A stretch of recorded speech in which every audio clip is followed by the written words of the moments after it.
মেঘালয়ের গারো পাহাড়ের ঢাল থেকে নেমে আসা সোমেশ্বরী নদী বাংলাদেশের সমতলে প্রবেশ করেছে নেত্রকোনা জেলার দুর্গাপুর উপজেলায়।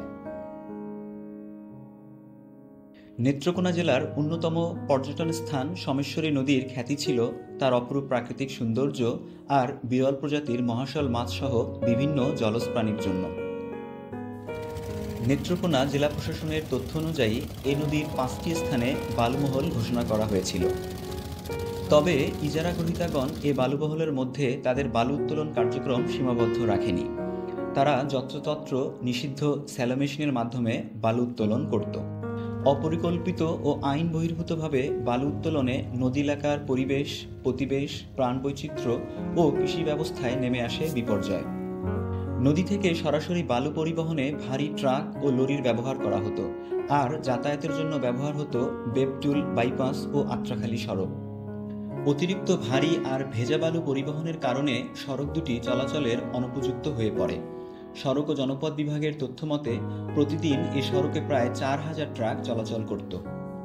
এছাড়াও নদীতে জলজ প্রাণী ও জীববৈচিত্র্য মারাত্মকভাবে ক্ষতিগ্রস্ত হয়। এই নদীতে একসময় পাওয়া যেত মহাশোল মাছ, যা এখন বিলুপ্তির পথে।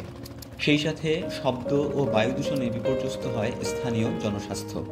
বাংলাদেশ পরিবেশ আইনবিদ সমিতি সোমেশ্বরী নদী রক্ষা ও নদীতে বালুমহল ইজারা প্রদান সংক্রান্ত বিষয়ে 2015 সালে একটি জনস্বার্থমূলক মামলা দায়ের করে। মহামান্য আদালত সোমেশ্বরী নদী থেকে বালু পাথর উত্তোলন নিয়ন্ত্রণ এবং বালু, পাথর ও মাটি উত্তোলনে পাম্প বা ড্রেজার মেশিন ব্যবহার কঠোরভাবে প্রতিরোধে বিবাদীদের নির্দেশ প্রদান করেন। তবে মহামান্য আদালতের নির্দেশনা সত্ত্বেও আইনি বিধিবিধানের ব্যত্যয় ঘটিয়ে বালু উত্তোলন অব্যাহত ছিল। এই অবস্থায় জেলা প্রশাসন 1431-32 বঙ্গাব্দের জন্য ইজারা দরপত্র আহ্বান করলে বেলা মহামান্য হাইকোর্টে ইজারা কার্যক্রম বন্ধের বিষয়ে একটি আবেদন দাখিল করে। আবেদনের প্রেক্ষিতে 2024 সালের 15 ফেব্রুয়ারি মহামান্য হাইকোর্ট সোমেশ্বরী নদীতে বালুমহল ইজারা দরপত্র সংক্রান্ত সকল কার্যক্রমের উপর স্থগিতাদেশ প্রদান করেন। বর্তমানে মহামান্য আদালতের স্থগিতাদেশের ফলে জেলা প্রশাসন ইজারা চুক্তির কার্যক্রম বন্ধ রেখেছে এবং সোমেশ্বরী নদীতে বালু উত্তোলন বন্ধ রয়েছে। 2025 সালের জানুয়ারি মাসে বেলার একটি প্রতিনিধি দল সোমেশ্বরী নদী পরিদর্শনে যায়। সরেজমিন পরিদর্শনে দেখা যায় নদীতে বর্তমানে বালু উত্তোলন সম্পূর্ণরূপে বন্ধ রয়েছে। অবৈধভাবে উত্তোলিত বালু নদীর বিভিন্ন স্থানে স্তূপাকার করে রাখার কারণে বিঘ্ন ঘটছে নদীর প্রবাহে। যত্রতত্র পরিত্যক্ত অবস্থায় পড়ে আছে বালু উত্তোলনের সরঞ্জামগুলো। চলাচলের সড়কে এখন আর ভারী ট্রাকের সারি চোখে পড়ে না। পড়ে থাকতে দেখা যায় বালু বহন করা লাইসেন্সবিহীন ভারী ট্রাকগুলো। সড়ক ও জনপথ বিভাগ সোমেশ্বরী নদী এলাকার বালু পরিবহন নিয়ন্ত্রণ করতে একটি ওজন পরিমাপক যন্ত্র স্থাপন করেছে। বয়ে চলেছে সুস্থ নদীর ধারা। বর্তমানে নদীতে জেলেদেরকে মাছ ধরতে দেখা যায়, যা কয়েকদিন আগেও ছিল অসম্ভব।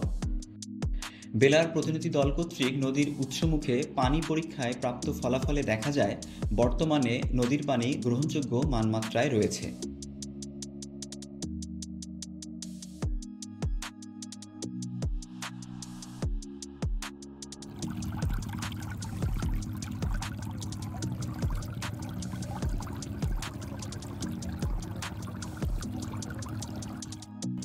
সোমেশ্বরী নদীকে বাঁচানোর জন্য বালু উত্তোলন বন্ধ করাই একমাত্র সমাধান নয়।